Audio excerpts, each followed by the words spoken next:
Hello students, good morning. Here your teacher Dolcy. I hope that you all are fine and doing your work well. And as you know that we are on the chapter number 3rd, sexual reproduction in flowering plant.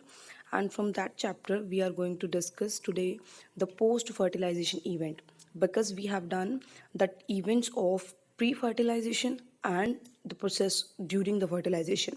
So after the completion of the process of the fertilization, now it's time to discuss the events which occur after the fertilization. So as you know, in angiosperm जो fertilization होती है, that is double fertilization, means it is the fertilization in which two male gametes fuse with one with the egg and other with the polar nuclei, which result in formation of seed and the endosperm respectively.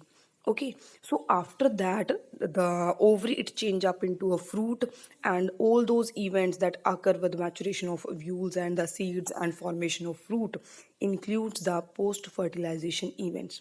So what we are going to discuss is the endosperm development, the embryogeny and the seed formation.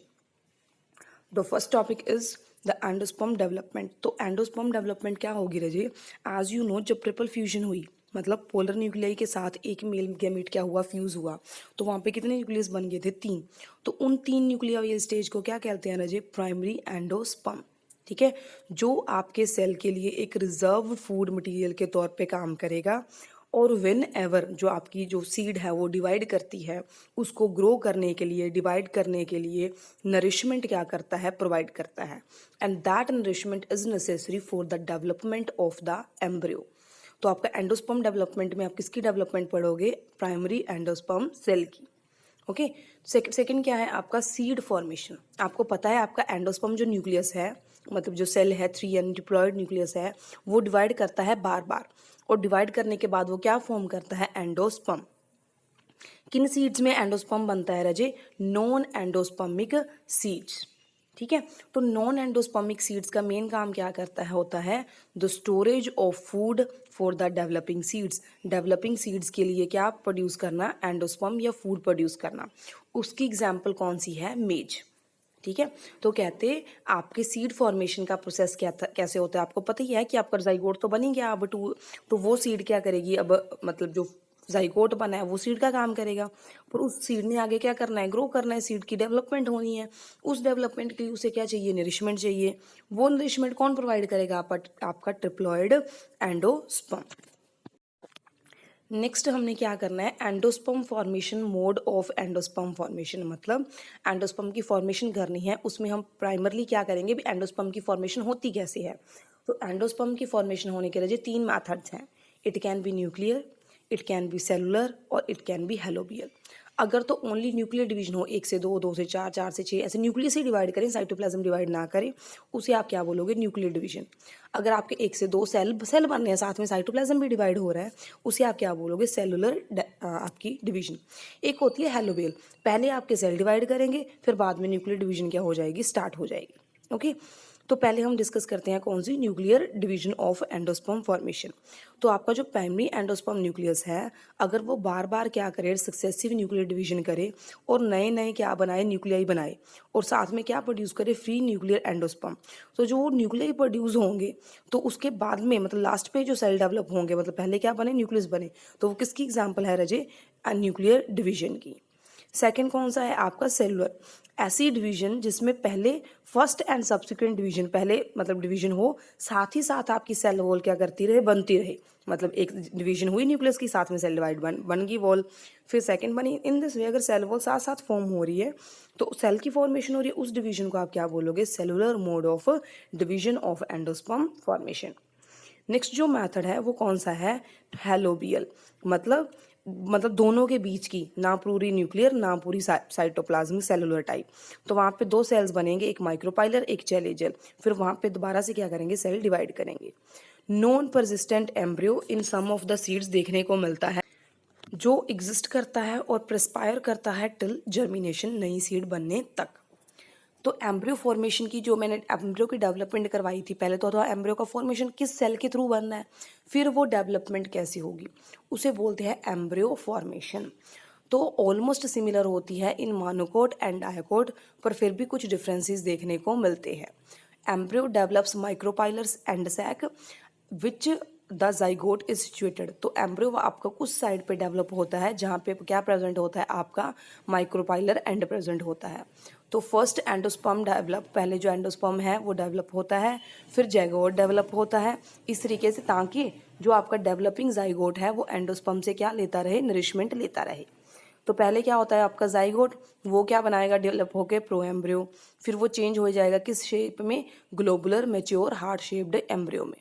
ठीक है, तो पहले क्या है zygote, वो divide किया दो sales में, टर्मिनल और बेसल, फिर वो डिवाइड करके कि इसमें दो सेल तो ऊपर बन गए सेल एम्ब्रियो, नीचे क्या बन गए, दो सेल, उन्हें हम क्या बोलते हैं, आपके सस्पेंसर्स। फिर वही जो आपके सस्पेंसर्स हैं वो आपके डिवाइड करते हैं लॉन्ग लॉन्ग लॉन्ग अवे, और अपर क्या बन जाता है, एम्ब्रियो।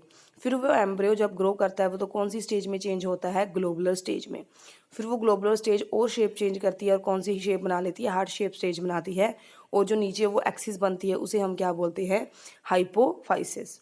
फिर वो हाइपोफाइसिस जो बेसल पार्ट है वो चेंज हो जाता है किसमें, आपके नरिशिंग टिश्यू में, और ऊपर क्या बन जाते हैं, दो शूट मैरिस्टेम्स, जहाँ पे क्या डेवलप होंगे अल्टीमेटली आपके कोटिलेडन्स।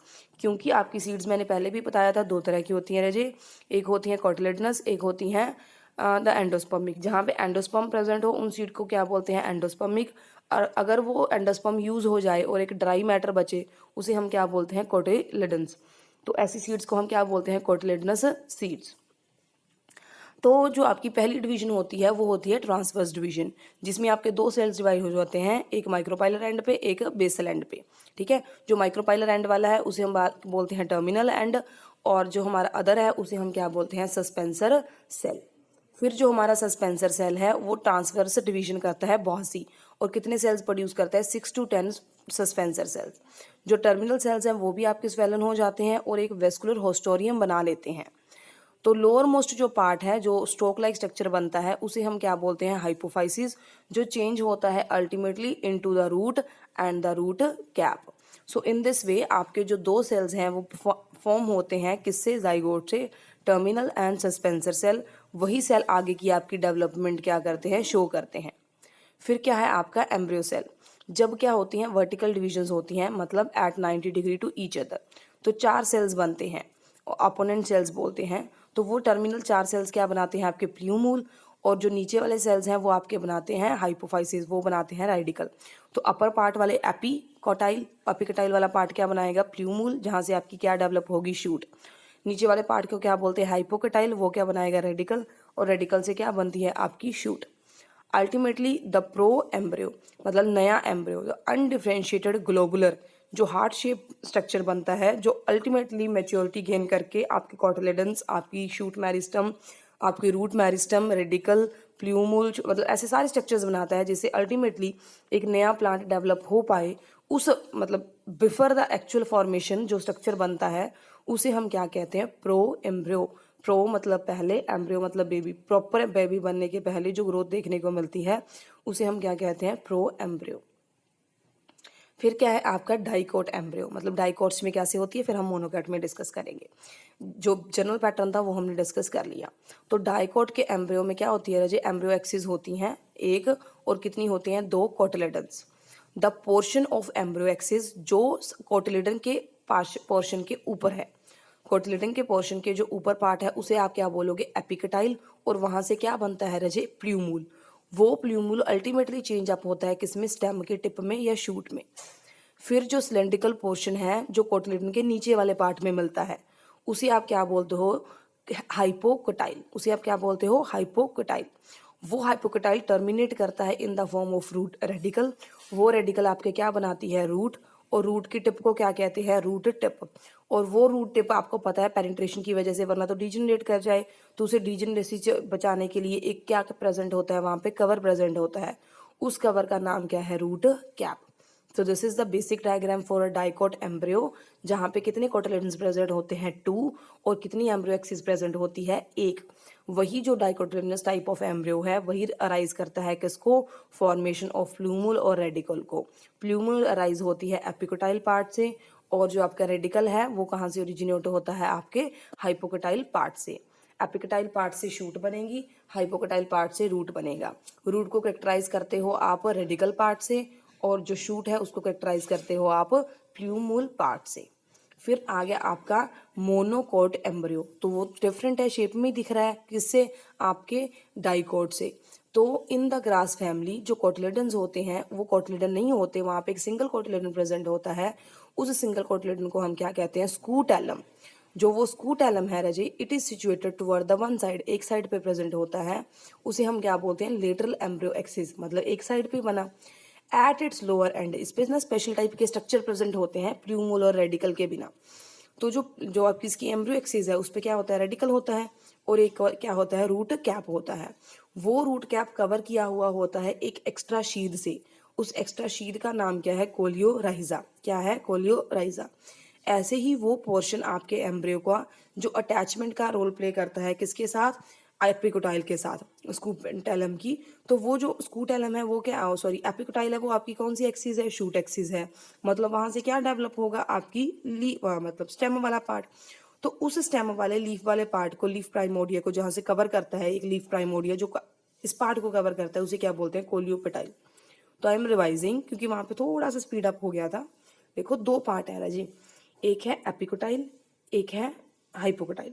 मतलब वो तो होते हैं रीजन्स, वो जो आपकी मतलब ये डिटरमिन करते हैं कहाँ से प्ल्यूमूल बनेगा, कहाँ से रेडिकल बनेगा, ठीक है। और यहाँ पे हम अब डिस्कस कर रहे हैं दो पार्ट, एक कोलियोपेटाइल, एक क्या करेंगे, कोलियोराइजा।